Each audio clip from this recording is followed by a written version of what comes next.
Dans Psaume chapitre 50, à partir du verset 1 à 5, la Bible dit que Dieu va venir avec le jugement et ça sera un jugement terrible qui vient avec le feu. Mais avant que le jugement puisse frapper la terre, parce que, à titre d'information, et je crois que vous tous, vous le savez, vous qui êtes des enfants de Dieu, que ce monde que nous voyons sera détruit. C'est pour cela que vous voyez qu'aujourd'hui, le péché est en train de monter, le péché est en train d'atteindre son paroxysme total. Le péché est en train d'atteindre son comble. Et le mal est en train d'être appelé bien. Des choses qu'on n'avait pas encore vues depuis des années, voilà, on est en train de voir cela. Même des enfants réellement pratiquent le péché n'est plus caché. Or, c'est le paroxysme du péché. Lorsque le péché atteint certain niveau que la colère de Dieu descend. Donc la colère de Dieu n'est pas loin de descendre. Mais la Bible dit dans le psaume 50, au verset 3 à 5, que Dieu crie du haut des cieux pour amener le jugement. Mais avant que le jugement ne frappe, il dit, rassemblez-moi mes fidèles qui ont fait alliance avec moi par le sacrifice. Donc vous voyez, rassemblez-moi mes fidèles. Donc Dieu a ses fidèles. Avant d'être le fidèle d'une église, avant d'être le fidèle d'un pasteur, avant d'être le fidèle d'un prophète, peu importe, nous sommes d'abord des fidèles de Dieu. Mais nous sommes fidèles de Dieu comment? Nous sommes fidèles de Dieu par le sacrifice. Pas par plusieurs sacrifices, mais par le sacrifice. C'est ce qui est écrit là-bas dans le psaume 50. Le sacrifice de l'agneau, selon que Jean-Baptiste a dit, voici l'agneau de Dieu qui ôte le péché du monde. Et Jésus-Christ est l'agneau de Dieu qui ôte le péché du monde. Donc, par la repentance et par la foi à ce sacrifice ultime de Jésus qui se donne à la croix de Golgotha, nous devenons des fidèles de Dieu. Voilà. Autrefois, nous étions infidèles parce que à cause de nos offenses, à cause de nos péchés, nous sommes éloignés de Dieu. Mais le sacrifice de Dieu, la foi au sacrifice de Dieu, en la personne de Jésus-Christ de Nazareth, nous donne d'être appelés les fidèles de Dieu. Donc nous allons être rassemblés. Donc c'est ceux-là qu'on appelle les fidèles, ceux qui sont en alliance avec Dieu par le sacrifice et qui marchent conformément à la volonté de Dieu. Donc le Seigneur Jésus revient bientôt. Soyons fidèles à Dieu, soyons fidèles à sa parole, au message, et soyons fidèles au corps du Christ. Ne sortons pas, restons réellement dans la foi, restons réellement attachés à Dieu jusqu'à la fin, afin qu'au son de la dernière trompette, nous ne serons pas de ceux-là qui seront confus, de ceux-là qui seront en train de pleurer, de ceux-là qui seront éloignés du Seigneur, mais nous serons de ceux-là qui seront les bienheureux parce que nous avons attendu le Seigneur, nous avons persévéré dans ses voies, nous avons marché tel que le Seigneur nous attendait de marcher, voulait nous voir marcher et nous allons être ravis dans les cieux, nous allons monter dans les nuées et nous allons vivre la félicité à la première résurrection dans le royaume de Dieu. Telle est la volonté de Dieu pour toi. Telle est la volonté de Dieu pour toi. Je prie maintenant pour toi. Je prie que la grâce de la fidélité soit ton partage. Que tu puisses aller jusqu'au bout. Toi qui es évangéliste, que tu puisses évangéliser dans les bons comme des mauvais moments. Que tu sois encouragé par des offrandes ou pas. Que le Seigneur te donne de rester fidèle. Qu'il fasse chaud ou qu'il pleuve ou qu'il neige. Que le Seigneur te donne de rester fidèle. Et continuer réellement à aller dans les rues, dans les villes, dans les hameaux, dans des endroits magnifiques comme dans des endroits délabrés. Peu importe l'endroit, ce n'est pas ça le plus important. Le plus important, c'est de remplir ton ministère en tant qu'évangéliste. Toi qui es enseignant, et le Seigneur te donne d'être fidèle, de continuer réellement à prêcher, à enseigner la parole à l'église. Voyez, le Seigneur dit que l'ouvrier qui sera béni, c'est celui qui sera trouvé fidèle en train de donner la nourriture au temps convenable à ceux-ci qui le mettent là établi. Voilà, donc nous devons donner la nourriture convenable, la nourriture qui bâtit, la nourriture qui construit, la nourriture qui édifie, la nourriture qui sanctifie, la nourriture qui fait emmener l'église, le troupeau du Seigneur Jésus à maturation. C'est de ça que l'Église a besoin. Et si tu es un enseignant, je prie, ma prière pour toi, c'est que tu puisses rester fidèle à ton ministère. Je parle aussi réellement à tous ceux qui sont les intercesseurs. Voilà, tu intercèdes dans l'Église pour qu'il y ait un réveil dans une nation. Quand je parle de réveil, là, je vais parler de la repentance de plusieurs dans une nation. Le fait qu'ils se tournent à Dieu. Pourquoi? réellement, continue réellement d'intercéder. Continue d'intercéder pour ceux-là que Dieu a commencé déjà à utiliser. Voilà, dans cette nation, la Côte d'Ivoire, beaucoup de jeunes serviteurs, Dieu est en train de les utiliser puissamment pour qu'il y ait des conversions de masse, pour qu'il y ait des conversions dans des villes, dans des villages, partout. Continuez réellement de prier pour ces personnes-là. On a vu des réveils dans des livres, voilà, tels que le réveil de Charles Finney, à l'époque de Charles Finney du moins, et plusieurs autres en Écosse. C'est parce qu'ils avaient des personnes réellement qui intercédaient pour eux puissamment, sans cesse. Voilà, donc aujourd'hui l'Église manque d'intercesseurs parce que c'est un ministère qui est caché. Voilà, tu pries pour l'autre pour qu'on le voit, mais toi on ne te voit pas. Voilà, et c'est ça la force. Mais sache que ta récompense sera grande dans le royaume de Dieu.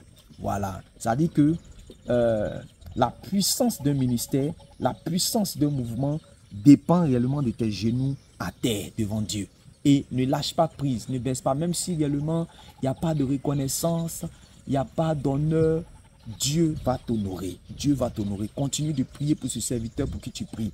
Continue de prier pour ce mouvement pour lequel tu pries. Continue de prier pour ce pasteur, pour cette église pour laquelle tu pries sans cesse et Dieu saura te récompenser. Dieu sait que si tu arrêtes de prier, les choses ne vont pas aller. Les miracles, les prodiges, les signes ne vont pas se multiplier. Voilà, plus tu pries, plus Dieu va utiliser ce serviteur-là. Voilà, donc ne cesse pas. Que Dieu bénisse tous les intercesseurs. Voilà, tous les intercesseurs. Je prie aussi réellement pour tous ceux qui financent. Voici un autre volet qui est aujourd'hui attaqué. Voilà. Et ça fait qu'aujourd'hui, les gens ont peur de parler de finances, de matériel et d'argent. Voilà, parce que de l'autre côté, nous avons en face des marmailleurs, des voleurs, des gens qui abusent du peuple. Et ça fait que même les véritables n'ont plus le courage de parler de finances, n'ont plus le courage de parler d'argent, voilà, pour exhorter les frères à donner. Le Seigneur dit, il y a plus de joie à donner qu'à recevoir. Nous ne pouvons pas être un peuple spirituel, un peuple béni, qui n'apprend pas à se dépouiller comme les chrétiens de Macédoine, réellement, qui, même dans leur pauvreté profonde, ont fait quoi? Se sont dépouillés avec joie pour assister les saints de Jérusalem. Donc, une église spirituelle, un pasteur spirituel, un mouvement chrétien spirituel, c'est un mouvement, c'est une église, c'est un pasteur qui donne d'une manière sacrificielle, ouais, et d'une manière continue. Il y a des personnes également qui assistaient des mouvements, qui assistaient des églises, qui assistaient des serviteurs de Dieu, qui donnaient pour l'avancement du royaume de Dieu, mais qui ont été frustrés, mais qui ont été découragés, mais qui n'ont pas eu de reconnaissance, qui ont été blessés à quelque part et qui ont cessé. Je reviens sur cette expression, le service fidèle. Ce n'est pas le service qui sera récompensé, c'est le service fidèle qui sera récompensé. Et qu'est-ce qu'on appelle service fidèle? C'est un service qui a duré dans le temps. C'est-à-dire que le temps n'a pas pu arrêter. C'est-à-dire que si depuis 2000 ou depuis 1995, tu as reçu le don de charité, le don de libéralité pour assister, pour faire bouger comme Joseph d'Arimathée. Sans Joseph d'Arimathée, les choses n'allaient pas être faites comme le prophète Isaïe avait prophétisé. Voilà, parce qu'il fallait qu'il puisse aller prendre le corps de Jésus et aller mettre le corps du Seigneur Jésus dans la tombe des riches, tel que la prophétie avait dit. Mais il fallait que quelqu'un soit puissant financièrement pour le faire. Et il y a des gens à qui Dieu a fait cette grâce-là qui sont dans l'église. Chaque ministère a besoin de cela. Le Seigneur Jésus avait des femmes, dans Luc chapitre 8, verset 3, qui l'assistaient de leurs biens. C'était des femmes qui étaient nanties, qui étaient mariées à des gens puissants. Voilà. Et nous avons besoin de cela pour que nous puissions organiser des programmes d'envergure pour des évangélisations et des conversions de masse, pour des concerts, que dis-je, des grands moments d'adoration, pour des actions sociales menées par l'Église. Nous avons besoin réellement des gens puissants financièrement. Voilà. Et si Dieu vous a fait la grâce, sachez que c'est un privilège pour vous que d'être associé à l'œuvre de Dieu. Voilà, parce que Dieu, l'or et l'argent lui appartiennent. Voilà. C'est dans ce sens-là qu'on dit l'or et l'argent appartiennent à Dieu. Ce n'est pas dans le sens où quand on a besoin réellement de finances et voilà, on dit le Seigneur, voilà, le Seigneur pouvoira. C'est Dieu qui t'a appelé, donc lui-même, il va prendre soin réellement de... Oui, Dieu qui a commencé une œuvre ne va pas lâcher cette œuvre. Mais Dieu finance et pouvoir à partir des personnes.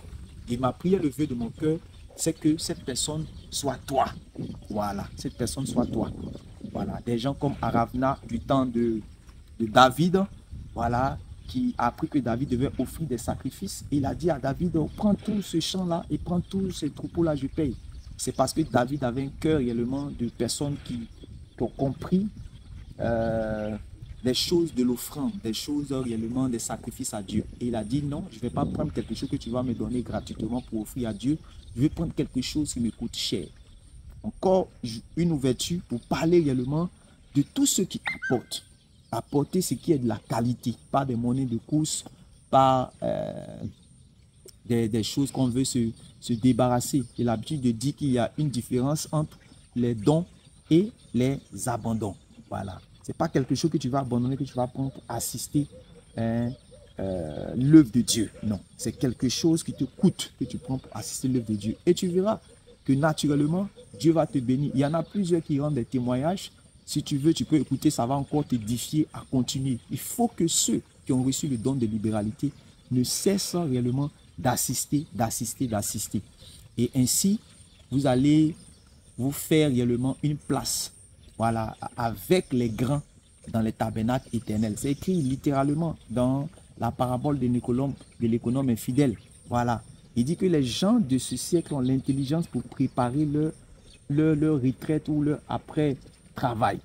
Mais les enfants de la lumière, les fils de Dieu manquent d'intelligence pour pouvoir aussi réellement habiter avec les grands tels que Abraham. Ne pensez pas que parce que nous avons donné notre vie au Seigneur Jésus que nous allons rentrer au ciel, que nous allons être logés tous en la même enseigne lorsque nous allons entrer dans l'autre monde. Non, c'est en fonction de la manière dont tu t'es donné pour Dieu réellement, tout ce que tu as fait réellement pour Dieu sur cette terre, c'est ça en fait que tu vas récolter de l'autre côté dans le royaume de Dieu. Voilà, c'est pour cela quand la femme de Zébédée, Salomé, a dit au Seigneur, mets mon fils à droite et mets l'autre réellement à gauche. Il dit non, ça ne va pas se passer comme ça dans le royaume des cieux. Voilà. La Bible dit, heureux ceux qui meurent dans le Seigneur, car leurs œuvres les accompagnent. Donc tout ce que tu vas faire, il a dit, l'apôtre a dit, dans Galates chapitre 6, à partir du verset 6 à 8, celui qui sème de la chair va moissonner la chair, la corruption, et celui qui sème pour l'esprit ou de l'esprit va moissonner de l'esprit la vie éternelle. Et il a dit que ceux qui fassent le bien ne se lassent point de le faire, mais qu'ils continuent. Donc c'était dans le contexte de quoi? De s'aimer, dans le contexte de donner qu'il parlait. Voilà. Donc, plus réellement vous allez apporter pour les choses de Dieu, plus réellement vous allez avoir une grande place, une grande position dans le royaume de Dieu. C'est un principe incontournable. Voilà. Je ne suis pas en train de dire que c'est en donnant qu'on est sauvé, non. C'est en s'aimant qu'on est sauvé, non. Voilà, parce que c'est en donnant réellement sa vie, c'est en se repentant de ses péchés, on croit au Seigneur Jésus qu'on est sauvé, ça c'est clair. Mais pour ce qui est de pouvoir s'asseoir avec Abraham à côté, permettez-moi cette expression, être le voisin d'Abraham dans le royaume de Dieu, il faut que tu puisses réellement faire ce que Abraham a fait. Voilà, c'est clair. Abraham seulement n'a pas cru, selon l'apôtre Jacques, mais Abraham réellement a posé des actes. Et c'est ça aussi réellement. Donc il a été justifié par la foi, il a été aussi justifié par les œuvres. Donc il faut réellement, il faut travailler, il faut agir, il ne faut pas cesser, il faut continuer jusqu'à ce que la dernière trompette sonne. Voilà, j'ai été long pour ceux réellement qui ont le don de libéralité. Peu importe le don que vous avez, il faut que vous puissiez rester fidèle jusqu'à la fin. Que rien ne puisse réellement t'empêcher. Que rien ne puisse t'empêcher. Que rien ne puisse te ralentir. Que rien ne puisse te décourager. Je prie que le Seigneur réellement te donne d'être fidèle. Comme l'apôtre Paul qui a dit, j'ai combattu le bon combat. J'ai achevé la course. J'ai gardé la foi. Et je prie que à la fin de ta vie, réellement, ça puisse être un constat évident, indiscutable, pour le ciel et même pour les témoins, pour des personnes réellement qui connaissent Dieu sur la terre, que telle personne que tu es a pu achever réellement sa course et a gardé la foi et demeurer fidèle dans ce que le Seigneur l'avait appelé à faire depuis tant d'années jusqu'à sa mort. Et c'est ceux-là qui vont se tenir auprès du Seigneur et qui seront appelés les fidèles. Et c'est ceux-là que les anges réellement vont prendre avec eux. Parce qu'au son de la trompette, les anges seront là et ils vont prendre, vous voyez, ils vont prendre. On dit l'un sera pris, l'autre sera laissé. Ceux qui vont prendre, c'est ceux-là qui seront fidèles. Il n'est pas seulement ceux qui vont croire, mais ceux-là qui seront fidèles au Seigneur, fidèles à sa parole, qui vont rester intègres. C'est ceux-là qui vont être sauvés. Que Dieu vous bénisse. Que la grâce et la paix vous soient abondamment multipliées. C'était votre serviteur, le prophète Esmel. Shalom.